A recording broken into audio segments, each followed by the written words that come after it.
Hi and welcome to an analysis of the Japanese government bonds. This is out onto a yearly chart. We do have the ichimoku.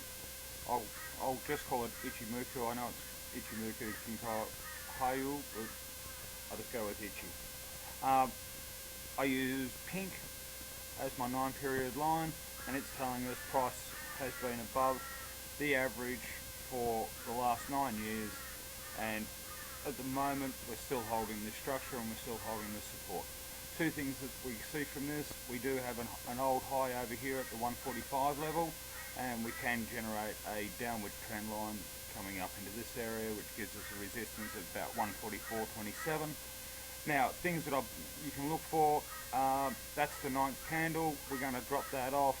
This 9 period line is going to turn downwards because it's going to be using this high instead of this high up here. So at the end of the year, that pink line will drop down unless we can create a new high coming back up to that 145 level. Going into the quarterly chart, we can see that we've now generated the 26 period line, and that we've actually had the 9 cross over the 26 as a bull signal and giving us the nice formation here. Price was up, it's come down, and it has supported at the 26 line without actually touching it, and current resistance is sitting around that 9 period line. 1, 2, 3, 4, 5, 6, 7, 8, 9. We're about to drop off the low here, so that 9 period line is actually going to turn back upwards.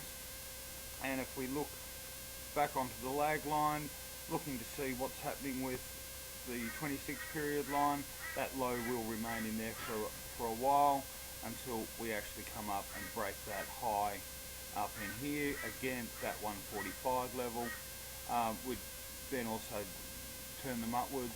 Also, as another signal, we have the lag line sitting above the candles, and we see that we have got a nice little piece to come through here, offering support at the old 9 period line and at the candle line, and we've bounced from there.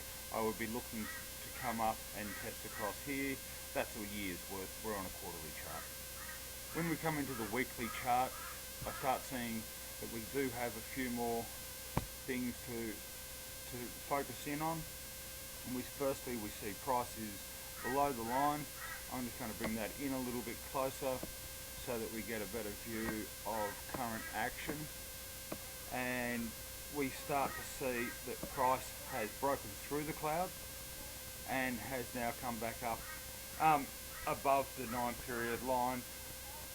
For the spike caused by the earthquakes, we see that resistance was found at the 26 period line. Currently we are sitting above the 9 period, so we're in an area of consolidation, and potentially we've got a bear cloud form. Price is underneath the 26 period. We've got some support sitting. Didn't pick it up. 1 second, we'll get it because I want it.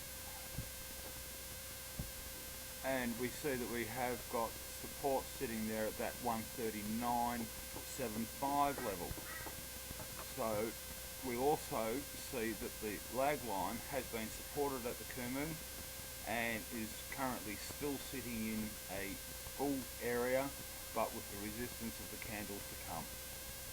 I would also be looking at this level here, which was that resistance, to continue, because it goes into being on the span B of the Kumu.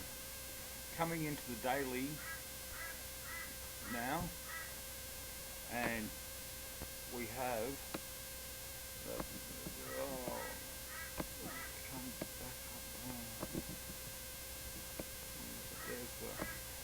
there's the candles, and now we are looking at the future cloud has gone into bull mode.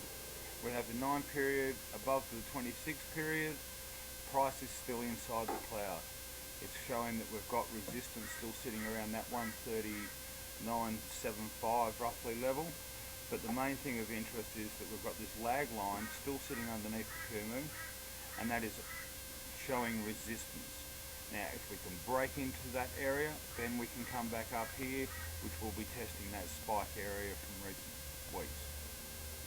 Otherwise, we can come down in here and maintain testing the support at the Kumu, and I would be looking at this level 139 as being future support and potential to be tested at some stage. Now coming into the 1 hour chart, so just to see what current action is lying, that was the big spike up where we gapped up through, and then it's come right back and tested it, and now we've started to form this consolidation area where all the lines are actually getting quite tightened up. We've got the 9 over the 26, but we've got a bare future cloud. Now we see that the lag line sitting back here in a couple of, on Monday's session, we see that we'll drop off these candles and the 26 period line will actually turn upwards. It's going to be a case of the 9 period staying above it. Now we're in a consolidation area here. Once we can get above this area here, we will then be looking for that 9 period line to turn upwards with the 26, because we don't want to see a cross of them going on in here, with price coming down here, going underneath the 26, then you've got the lag line out and you're actually seeing that we're going into a bear formation. But I actually look at this as being a period of consolidation.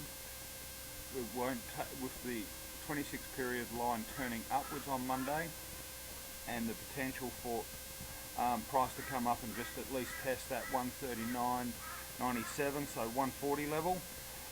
We will see those two lines come up, which will actually make span A come up and cross across span B, and price then can try and support off this area, because the lag line will get into the cloud, into the Kumu, and be able to dance through this area here, and let's see if we can break out in this area, or whether it comes back down, breaks under the candles and goes that way.